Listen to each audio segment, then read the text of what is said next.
ইতিকাফ অবস্থায় মসজিদে ইতিকাফ অবস্থায় বেশি বেশি কোরআন তেলাওয়াত করবে, জিকির আজকার করবে, দুরূদ শরীফ পড়বে, ইস্তিগফার পড়বে, বেশি বেশি নফল নামাজ পড়বে, সালাত ও তাসবিহের নামাজ পড়বে। দুনিয়াবি সব কিছু থেকে ফারিগ হয়ে আল্লাহমুখী হয়ে যাইতে হবে। আল্লাহ وعن عائشة رضي الله تعالى عنها أن النبي صلى الله عليه وسلم كان يعتكف العشر الأواخر من رمضان حتى توفاه الله عز وجل ثم اعتكف أزواجه من بعده أو كما قال النبي صلى الله عليه وسلم। اعتكاف শব্দের অর্থ হইল নিজেকে আবদ্ধ রাখা, আবদ্ধ করা। ইতিকাফ শব্দের অর্থ হইল কোন স্থানে নিজেকে আবদ্ধ রাখা। আর শরীয়তের পরিভাষায় বলা হয় কোন এক বিশেষ সময়ে এক বিশেষ নিয়মে নিজেকে মসজিদে আবদ্ধ রাখাকে ইতিকাফ বলে। শাব্দিক অর্থে ইতিকাফ হইল কোন স্থানে নিজেকে আবদ্ধ রাখা, এটাই হইল ইতিকাফ। তাই পুরুষদের জন্য যেমন ইতিকাফ আছে, মহিলাদের জন্য ইতিকাফ আছে। পুরুষদের জন্য, নর নারীদের জন্য, পুরুষদের জন্য ইতিকাফ হইল মসজিদে, আর নারীদের জন্য, মহিলাদের জন্য ইতিকাফ হইল ঘরের ভিতরে আবদ্ধ স্থানে। তাইলে পুরুষদের যেভাবে ইতিকাফ আছে মসজিদের ভিতরে, আর নারীদের জন্য ইতিকাফ আছে নারীদের নামাজের স্থানে, নারীদের মসজিদে। নারীদের মসজিদ অর্থাৎ সিজদার জায়গায় তারা ইতিকাফে বসবে, যেখানে তারা নামাজ পড়ে সেখানে তারা ইতিকাফে বসবে। পুরুষেরা মসজিদে ইতিকাফ বসবে যেসব মসজিদে জুমার নামাজ হয়, 5 ওয়াক্ত নামাজ আদায় হয়, সেই মসজিদে পুরুষরা ইতিকাফে বসবে। আর মহিলারা ইতিকাফে বসবে তাদের ঘরের যে স্থানে তারা নামাজ পড়ে, নির্জন স্থানে, অথবা যদি নির্দিষ্ট কোনো নামাজের জায়গা যদি না থাকে ইতিকাফ বসার জন্য মহিলারা তাদের নির্দিষ্ট স্থানে, নির্দিষ্ট জায়গায় একটা কোণার মধ্যে তারা সেখানে সাজিয়ে রাখবে, আবদ্ধ করে রাখবে, সেখানে পর্দা দিয়ে তারা সেখানে ইতিকাফে বসতে পারবে। তাইলে পুরুষরা মসজিদে ইতিকাফে বসবে, মহিলারা তাদের নামাজের স্থানে অথবা কোন জায়গায় আবদ্ধ করে সেখানে তারা ইতিকাফে বসবে। আর ইতিকাফ হইল রমজানের শেষ 10 দিন ইতিকাফ বসা সুন্নতে মুআক্কাদা। সুন্নতে মুআক্কাদা কিফায়া হইল মসজিদে 10 দিন ইতিকাফ বসা পুরুষদের জন্য সুন্নতে মুআক্কাদা। সুন্নতে মুআক্কাদা কিফায়া ওই মসজিদের 10 দিন ইতিকাফ বসা, এটা হইল সুন্নতে মুআক্কাদা কিফায়া। কারণ এলাকার সকল মানুষ কেউ যদি তার মহল্লার মসজিদের ভিতরে যদি ইতিকাফে যদি না বসে, তাহলে সবাই গুনাহগার হবে, সবাই গুনাহগার হবে। সেই জন্য প্রতিটা মহল্লার মসজিদের ভিতরে ওই মহল্লাবাসীর পক্ষ থেকে মসজিদের ভিতরে ইতিকাফ বসা, এটা হইল প্রত্যেকের পক্ষ থেকে সুন্নতে মুআক্কাদা কিফায়া।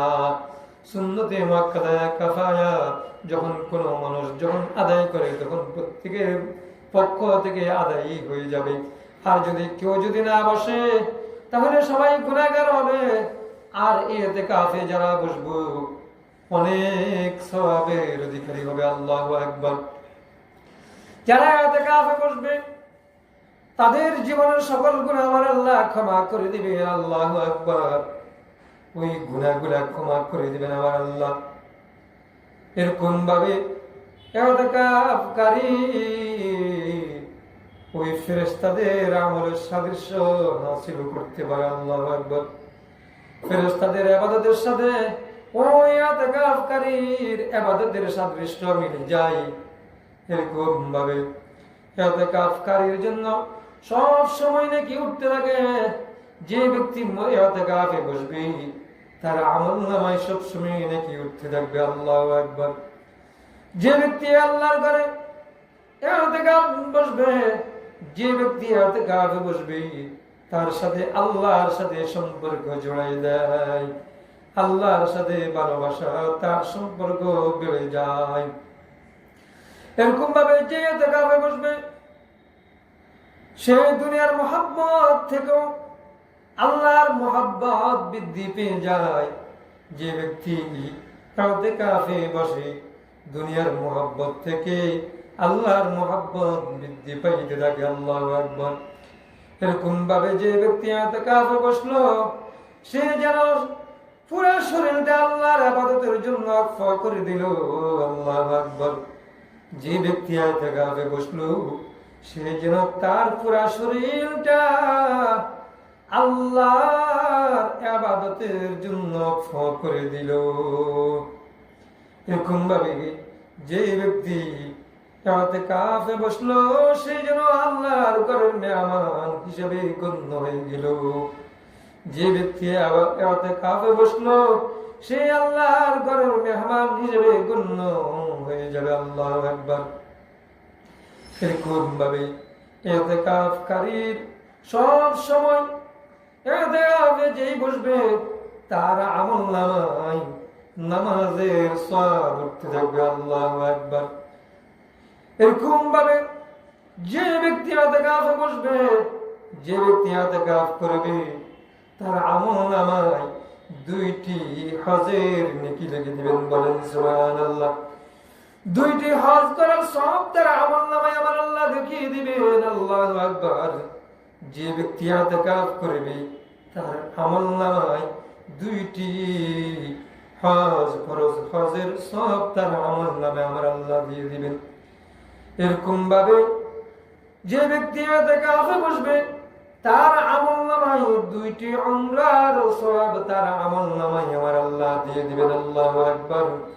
তাহলে ইতিকাফ যে বসবে, ইতিকাফে যে বসবে তার আমলনামায় 2টি হজ আর 2টি উমরার সওয়াব তার আমলনামায় আমার আল্লাহ দিয়ে দিবেন। তাহলে ইতিকাফকারীর জন্য কত ফজিলত, তার গুনাহগুলো আমার আল্লাহ ক্ষমা করে দিবেন, তার সাথে ফেরেশতাদের আমলের সাথে সাদৃশ্য সমান। এরকম ভাবে তার আমলনামায় সব সময় নামাজের নেকি উঠতে থাকে। আল্লাহু আকবার। সব সময় নেকি উঠতে থাকে। আল্লাহু আকবার। দুনিয়ার মহব্বত থেকে আল্লাহর মহব্বত বৃদ্ধি পাইতে থাকে। আল্লাহু আকবার। আল্লাহর সাথে সম্পর্ক জড়াই দেয়। আল্লাহু আকবার। সব সময় নেকি উঠতে থাকে। আল্লাহু আকবার। তার গুনাহগুলো আমার আল্লাহ ক্ষমা করে দিবেন। আল্লাহর ঘরের মেহমান হয়ে যায়। তাহলে ইতিকাফ বসে বসে এই ফজিলতগুলো অর্জন করার তৌফিক দান করুক আমাদের সবাইকে। আল্লাহু আকবার। ইতিকাফকারীর এই ফজিলত, ইতিকাফকারীর থেকে সবে কদর ছুটে না। আল্লাহু আকবার। ইতিকাফকারীর থেকে সবে কদর ছুটে না। কারণ সবে কদর রমজানের শেষ 10 দিনের ভিতরে, বেজোড় রাত্রিগুলোর ভিতরে সবে কদর। আর এই সবে কদরের ভিতরে ওই ইতিকাফকারী যখন মসজিদে থাকে, ইতিকাফে বসে, মসজিদে ইতিকাফ বসবে অথবা নারীরা তার নির্জন স্থানে ইতিকাফে বসবে, ওই নারী থেকে কোনোদিন সবে কদর ছুটবে না। আল্লাহু আকবার। এরকম ভাবে মসজিদে ইতিকাফকারী ব্যক্তির থেকে সবে কদর কোনোদিন ছুটবে না। আল্লাহু আকবার। যে সবে কদর 1000 মাস হইতে উত্তম, 1000 মাস থেকে উত্তম সবে কদরের ইবাদত, সবে কদরের ইবাদত 1000 মাস থেকে উত্তম। আল্লাহু আকবার। যেই মাস রমজান মাসটা ওই সবে কদরের কারণে দামি। আল্লাহু আকবার। রমজান মাসটা কোরআনুল কারীম নাযিল হওয়ার কারণে রমজান মাসটা দামি। আল্লাহু আকবার। ওই রমজান মাসটা সবে কদরের কারণে, কোরআনটা নাযিল হওয়ার কারণে রমজান মাস দামি হয়ে যায়। আল্লাহু আকবার। ওইজন্য আমার নবী রমজানের শেষ 10 দিন, নবীজি যত বছর পৃথিবীতে বেঁচে ছিলেন, পৃথিবীতে যত বছর নবীজি দুনিয়াতে ছিলেন, পৃথিবীতে নবীজি যত বছর ছিলেন তত বছর নবীজি ইতিকাফে বসছেন। আল্লাহু আকবার। নবীজি ইতিকাফে প্রতি বছর রমজানের শেষ 10 দিনে এতেকাফে বসতেন। আল্লাহু আকবার। এরকম ভাবে শবে কদর তালাশ করতেন, শবে কদর তালাশ করতেন। মসজিদে নবীজি এতেকাফে বসতেন শেষ 10 দিন, আর এতেকাফে বসতেন আর শবে কদর তালাশ করতেন। ওই জন্য যারা এতেকাফে বসবে তাদের থেকে শবে কদর ছুটবে না। আল্লাহ পাক রব্বুল আলামিন আমাদের সবার জন্য শবে কদর নসিব করেন সবাইকে। ওই জন্য আল্লাহ কোরআনুল কারীমের মধ্যে বলছেন, ওয়ালা তুবাশিরুহুন্না ওয়া আনতুম আকিফুনা ফিল মাসাজিদি তিলকা হুদুদুল্লাহি ফালা তাকরাবুহা কাযালিকা ইউবাইয়িনুল্লাহু আয়াতিহি লিন-নাসি লাআল্লাহুম ইয়াত্তাকুন। যতক্ষণ তোমরা ইতিকাফ অবস্থায় মসজিদে অবস্থান করবে, ইতিকাফ অবস্থায় যতক্ষণ মসজিদে রাখবে, ততক্ষণ পর্যন্ত তোমরা স্ত্রীর কাছে যাবে না, তোমরা স্ত্রীর কাছে যাওয়া যাবে না। ইতিকাফের কিছু নিয়ম বিধি আছে। ইতিকাফ যখন বসবে তখন এদিক সেদিক যাওয়া যাবে না। ইতিকাফে যখন বসবে কথাবার্তা বলা যাবে না। ইতিকাফে যখন বসবে তখন দুনিয়াবি কথা বলা যাবে না। ইতিকাফে যখন বসবে তখন স্ত্রীর কাছে যাওয়া যাবে না। যখন ইতিকাফে বসবে তখন স্ত্রীর খোঁজ খবর নেওয়া যাবে না। ইতিকাফে যখন বসবে তখন দুনিয়াবি কোনো খোঁজ খবর রাখতে পারবে না। কারণ ইতিকাফকারী ফেরেশতাদের সাথে সম্পর্ক, ফেরেশতাদের সাদৃশ্য আমলের, কারণ ফেরেশতাদের থেকে ফেরেশতাদের সাদৃশ্য আমল, তাই দুনিয়া ত্যাগ করতে হবে, দুনিয়ার মায়া ত্যাগ করতে হবে, দুনিয়ার সবকিছু ছাড়তে হবে, কোথাও যাওয়া যাবে না, মসজিদ থেকেও বের হওয়া যাবে না এক মুহূর্তের জন্য। মসজিদে বসে বসে কোরআন তেলাওয়াত করবে, জিকির আজকার করবে, দুরূদ শরীফ পড়বে, বেশি বেশি ইস্তিগফার করবে, আল্লাহু আকবার, নফল নামাজ বেশি বেশি পড়বে, ইতিকাফ অবস্থায় মসজিদে ইতিকাফ অবস্থায় বেশি বেশি কোরআন তেলাওয়াত করবে, জিকির আজকার করবে, দুরূদ শরীফ পড়বে, ইস্তিগফার করবে, বেশি বেশি নফল নামাজ পড়বে, সালাত ও তাসবিহের নামাজ পড়বে। দুনিয়াবি সব কিছু থেকে ফারিগ হয়ে আল্লাহমুখী হয়ে যাইতে হবে।